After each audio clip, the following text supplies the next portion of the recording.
Nahaluan ko ng dates yung biko para special.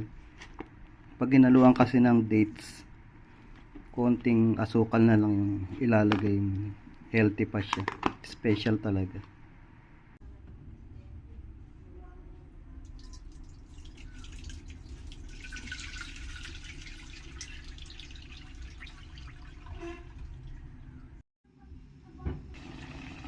Ayan, malapit nang maluto yung latik.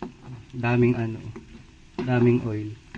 Nung araw, nakikita ko sa lola ko, nilalagay niya sa buhok niya yung langis nitong niyog. Di ba mahahaba buhok ng araw ng mga lola natin. Ito na yung latik. Pero doon na lang ako maghahalo sa baba ng biko para madaling maghalo.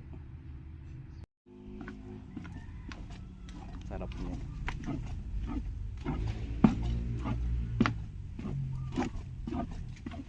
May asukal na yan. Dapat pala, ay, wala palang dates na. Kung may dates yan, sarap. May? Dates.